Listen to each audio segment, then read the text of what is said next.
Mosia, chapitre 25. Les descendants de Mulek à Zarahemla deviennent néphites. Ils apprennent ce qu'il est advenu du peuple d'Alma et de Zénith. Alma baptise Limhi et tout son peuple.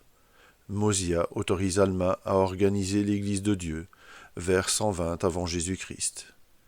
Et alors le roi Mosia fit rassembler le peuple.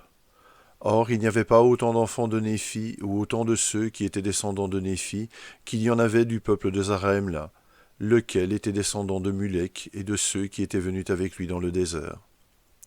Et il n'y en avait pas autant du peuple de Néphi et du peuple de Zarahemla qu'il y avait de l'Amanite, oui, ils n'étaient pas de moitié aussi nombreux. Et maintenant, tout le peuple de Néphi était assemblé, et aussi tout le peuple de Zarahemla, et ils étaient assemblés en deux groupes. Et il arriva que Mosia lut et fit lire les annales de Zénith à son peuple. Oui, il lut les annales du peuple de Zénith depuis le moment où il avait quitté le pays de Zarahemla jusqu'à son retour. Et il lut aussi l'histoire d'Alma et de ses frères, et toutes leurs afflictions depuis le moment où ils quittèrent le pays de Zarahemla jusqu'au moment où ils y retournèrent. Et alors, lorsque Mosia eut fini de lire les annales, son peuple qui demeurait dans le pays fut frappé d'étonnement et de stupeur, car il ne savait pas que penser, car lorsqu'il voyait ceux qui avaient été délivrés de la servitude, il était rempli d'une joie extrêmement grande. Et encore, lorsqu'il pensait à ses frères qui avaient été tués par les Lamanites, il était rempli de tristesse, et versait même de nombreuses larmes de tristesse. Et encore, lorsqu'il pensait à la bonté directe de Dieu et à son pouvoir pour délivrer Alma et ses frères des mains des Lamanites et de la servitude, il élevait la voix et rendait grâce à Dieu. Et encore, lorsqu'il pensait aux Lamanites, qui étaient ses frères, et leur état pécheur et souillé, il était rempli de souffrance et d'angoisse pour le bien-être de leur âme.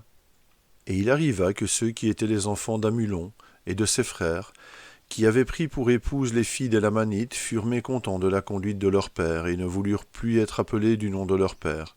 C'est pourquoi ils prirent sur eux le nom de Néphi, afin d'être appelés les enfants de Néphi, et d'être comptés parmi ceux qui étaient appelés Néphites. Et maintenant, tout le peuple de Zarahemla était compté avec les Néphites, et cela parce que le royaume n'avait été conféré qu'à ceux qui étaient descendants de Néphi. Et alors il arriva que lorsque Mosia eut fini de parler et de lire au peuple, il désira qu'Alma parlât aussi au peuple. Et Alma lui parla, alors qu'il était rassemblé en de vastes groupes, et il alla d'un groupe à l'autre, prêchant au peuple le repentir et la foi au Seigneur. Et il exhorta le peuple de Limhi et ses frères, tous ceux qui avaient été délivrés de la servitude, à se souvenir que c'était le Seigneur qui les avait délivrés.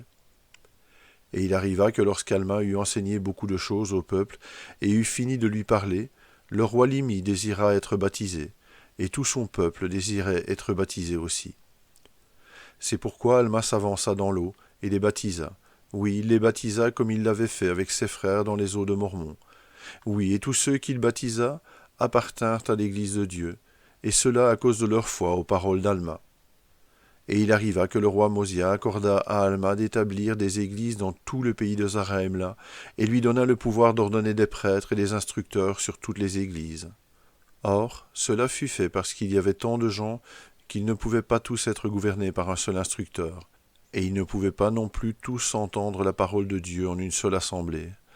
C'est pourquoi ils s'assemblèrent en différents groupes, appelés églises. Chaque église avait ses prêtres et ses instructeurs, et chaque prêtre prêchait la parole selon qu'elle lui était remise par la bouche d'Alma.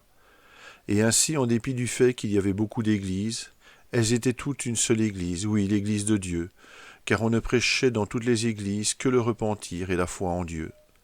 Or, il y avait 7 églises dans le pays de Zarahemla, et il arriva que quiconque désirait prendre sur lui le nom du Christ ou de Dieu se joignait aux églises de Dieu.